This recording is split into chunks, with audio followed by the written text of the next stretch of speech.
love curating shows that make sense for each other. We have a lot of that, but it's true that because this is a showcase event, it's all about showcasing to the industry. So it doesn't really matter what the sounds, the genres are in one show, because we're trying to get these acts to be seen by international representatives from all over the industry. So I'd rather do shows that make sense musically, but sometimes we just don't have the chance to do that. But at the same time, it's all M for Montreal. We're all one, you know what I mean? And this is about discovery. It doesn't care what you sound like, the color of your skin. It's just about discovery. So absolutely. I discovered a Hillbilly band yesterday, which Hillbilly? How you want to call it? Jake? Yeah. Jake was great.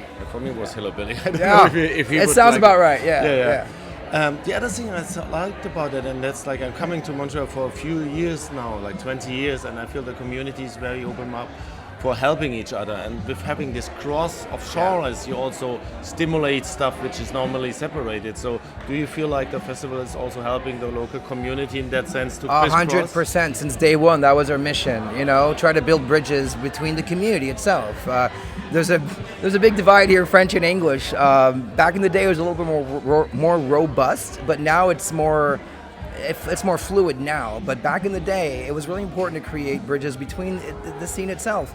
It took some time and effort, but now I think we're at a point where people all realize we're all under the same roof, we're under the same sky, and we have to work together. And there's so much support and from all kinds of sectors in this local industry. It's all big one family now, and no matter what genre, it's Montreal. We have to keep this as a city effort, not just a personal effort. And I believe that by working with other people in this community really makes the city shine. You feel me? And I think now more than ever, you're seeing artists from different genres collaborate together. It's something very beautiful. We really want to make our audience shine for the international people, and we don't have to do it anymore because it just comes natural. They just know how to act. Montreal is a very well established community, and it's only going to get better. As you mentioned the French-English thing, are there artists who play with both languages and are bilingual in the sense? Like, because in Germany we have now a lot of younger kids like automatically talking German and English, and also in their art. Oh, it's always been a thing where French artists perform in English. That's a big deal. The whole thing, not like in a mixed song-wise? That is rare. That is rare. There are a few who've attempted it, but it's not a thing that I can think of. No. It should be. Because you would think, like, it's also, for rappers, for example, it's really nice to change the tongue between a track. And exactly. I see it more in rap, actually, too, now. I see more rap, Francophone, Anglo, and Francophone rap in one song. You can hear that more than your typical rock or folk band, I mean, it's also nice because you have this half-half city, and it's kind of weird, like, I went to this comedy show the other day because a friend was doing it at SAT. It was all in French. I'm like, well, a little bit of like, there was maybe one sentence or something, but I felt like a little bit more would be helpful, you know? Yeah, when it comes to comedy, the French comedy scene is its own. There's an English comedy scene here too, but the majority of it will be in French, you're right. As you've been also raised in California and like not like always here, like how important is Montreal for M for Montreal, except if it's written in the name and everything? Do you think the festival concept would also work somewhere else like that? We thought about using the model other places. Some people are jealous that we have a really good format. It works, right? It works. I think our people are already doing it. There's people who are already copying us or getting influence from us, and I believe that they are using the good that we do for their communities, and that's fine. It's all music. We're all under, the same music banner, so it doesn't matter who does it or what does. Anyways, I think everyone should take advantage of M for Montreal and take it back to their country and help simplify the networking process, which is very valued here at M for Montreal. But the others, I think I get what you're saying, but the others are not as adventurous when it comes of this mixing idea.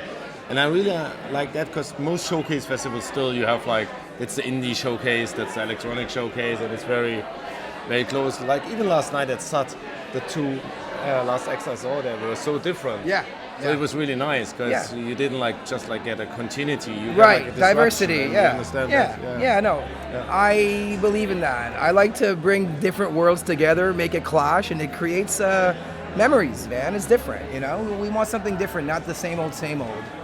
I've been at the opening talk, of course, where it was all about you. Yeah, all about me. How did that feel? It was too early in the morning.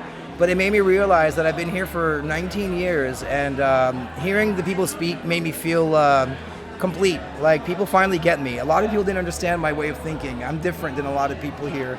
Maybe it's my California roots, but some people rejected me when I first came around, but I stuck around. I had consistency, and I did it for the artists. And I believe now more than ever, I get the respect from the artists more than the industry, and that's fine with me, because the industry, they're out there for something else. They're their fucking bank, and we're not a bank. We're just there to create opportunities, you know. No matter who you work with, we want to help artists shine, and so far so good. I mean, you can't get all the respect from everybody, of course. Anyway, and you will never fit in with everybody. Right. But you also got this huge respect from your team and the founders, because, I mean, you got that stage on the opening day, you got this presence. That means, like, they love you for what you are, because otherwise they wouldn't give you that shine, right? I feel like I grew up in M for Montreal. People saw me grow up here, the good and the bad, and I think it was a good moment to reflect and look back and realize that I've actually did some pretty cool shit. I don't know. Are you fine? Are you somewhere I can find you? I don't know. Are you fine? Are you somewhere? We have this reputation of, you know, let's get fucked up, let's get drunk, you know, and party, right? And I think that's an old way of thought.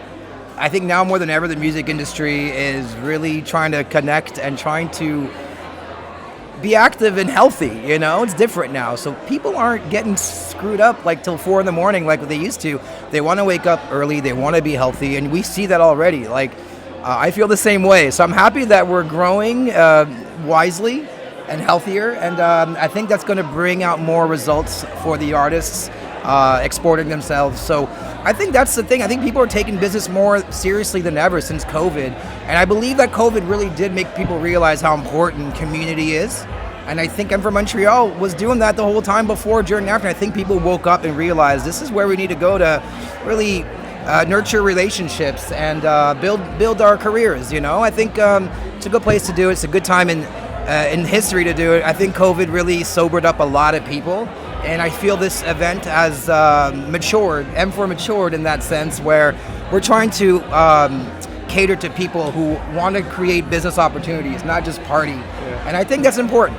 Do you feel also that you see that shift in the way the panel programming in the mornings are received, that a lot of more people attend? Yeah, exactly. Because if you go out till 4 or 5 in the morning, you don't want to wake up for a panel, right? So I think as we, it's not about getting older, I think it's just also younger kids are wiser. They want to succeed, and they want to. I do believe that in this industry that we see here, a lot of the younger people are fresh and they're trying hard to be professional. And getting fucked up isn't professional anymore. But I also have to say, I went out Tuesday and Wednesday night to bars here. People go out long, and they do. The young kids. So it has also to the do. culture is very, very party, yeah, for sure. Yeah. But when you come to a conference, you can't. You gotta be healthy. You gotta be prepared. And staying out and partying too hard just really kind of fucks you up the next day, right? Absolutely. So I think people are just wise and tuning into their own body, and also trying to be in top shape, to be present and active. You mentioned you're 19 years here. The festival is celebrating 20. Do you see in that curve of years like an up and down? Like you would say like this was not your favorite phase, but this was a phase like that, and then we had like maybe we all know that like 2 years where you think like, okay, this was maybe in the respective not the best years, but then we kicked it up again and stuff. Well, like that. we all learned from our M for mistakes. You know, we had to. I like how you bring it in all the time. We had to make we had to really figure out where we are, where our strengths are. You know what I mean? And through time, we're able to test things. You know, and we know now how to operate a little bit smoother. It was always an M for mess back in the day, because we had no idea what was going to happen, what we were doing. We were just trying to make something viable and useful, you know. M for Montreal is a toolbox for the whole industry here, and now it's becoming an industry toolbox for the whole entire world. And I'm not sure if that answers your question. Well, But yeah, I lost myself there. Did you have a band at one point yourself? I used to play in emo bands and hardcore bands in California. I grew up with the Deftones and Pavement. That's part of my community. So seeing them succeed was a big boost for me. But yeah, I was into really big hardcore screamo shit. Were you singing? Yeah, I was a singer, drummer, and I come from a family of musicians. Yeah. Because I was just saying that the way you played in all the M games, it came so naturally that you must be a lyricist there. Something like that, yeah. No, I think that's important because growing up in a musician household and a struggling musician, I know what these kids are going through. So I'm just trying to offer support, you know, and give them the benefit of the doubt that there are some opportunities out there, and we're here to help them. How do you have to imagine the process of, like, how many applications do you get? How many things do you actively search yourself? Well, and how do you... Cindy and I go through about 500 submissions a year. But what we also do is we really keep close contact with local and international industry to see what their needs are, what they're looking for. So we also go in the streets and we find the real deal, you know, and we also have trusted industry people that help us figure out what's coming out for their projects, and we see what makes sense for this year, what countries could be more receptive to it. So it's a mixture of submissions and community, people that we trust, and just going out and finding treasures, you know, you never know. Like I discovered Grimes at 3:30 in the morning in a loft party down the street, you know? She didn't know what she was doing, but I kept up with it, and look what happened to her. So it's just about being active, going out there, being with the community, and seeing what's coming up, because there's a lot of things that we don't know for the future. Like these kids have brains on drugs. I don't know what the fuck they're doing, but a lot of cool shit's starting to happen, and we put a lot of trust in the younger generation. We give them all the red carpets they want. We want to serve the young community because that is the future. I know that sounds cheesy, but that's the truth. It's right. Mentioning Grimes, I remember seeing her at CTM in a small place in Williamsburg, just in front of 20 people, when it was more bedroom electronics. Yeah.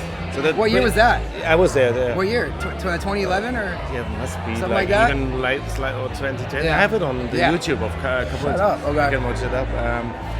The question would be, as you mentioned, it's a showcase festival. You have all these young artists. You have such a strong contact with them. Do you feel like do you follow up the success stories coming from that, like seeing them picked up at other festivals? Yeah, that's Are there what- some biographies you would say like you're super proud to be part of? Oh, there's just so many to name, honestly. Okay. But going back to Mac DeMarco and Grimes, which are probably our most successful artists that have showcased here in the past 10 years. Seeing Grimes playing her first shows in the U.S. at South by Southwest, and a really reputable agent, Tom Windish, called us after her showcase. Like, I need to meet this team, you know. That was a change in our history. When I saw Grimes, I thought that was the new future for Montreal and the world. And I think that experience really stuck with me, because we saw how a bedroom artist who had nothing much, was living in a closet practically, can go to South by Southwest with us and just pick up from there and start a full-blown career, international career. That was a highlight of my career, seeing Grimes and Mac DeMarco blow up right in front of my eyes. It also reminds us, what you also said with the COVID period, how much important it is to be in a room with artists, to experience the music in the first hand, and not just like getting an email or like a stream. That's the one thing about I'm from Montreal. People hide behind their fucking computers and emails and their streaming playlists or whatever. There's so much more important to that. You need human contact. You need face-to-face, and that's what we do here. You have to put a face to the name, and physical and vibes really speak to everybody. So you have to stop trusting your computer, believe in life, go out there, make some new friends, because the friends online aren't your real friends. So come out here, make some real connections, and that's going to inspire you for the next couple of years. This has inspired a lot of industry. They come here and realize how important community is in these events, and that's why we're creating success, is that we're really trying to help these people, trying to find new ways, new roads to figure out. So I'm losing my speech here. Sorry, you better edit this. I do, but by the way, that was nice in that starting panel, like how many friendships you had like in that room coming from the festival. And the same here. I was here for Music in 2002. I met this guy at the bar. and we are best friends ever then. That's the thing. Montreal is a very easy place to connect.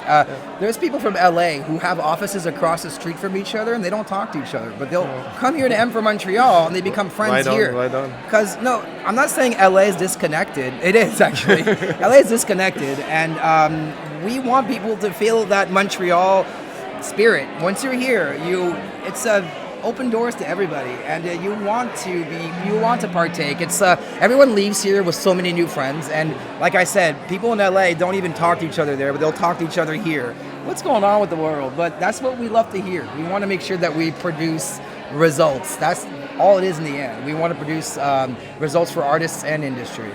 As I just mentioned, music, and I've also been here for Pop Montreal. Montreal, yeah. Like, would you describe the relationship? Because Montreal has this incredible scene of multiple festivals, which is quite rare. It's a big city of festivals. Us specifically, it's more of a showcasing network platform, right? So that's what sets us apart. But all those festivals in Montreal are part of M for Montreal. We're all friends. We're all the same community.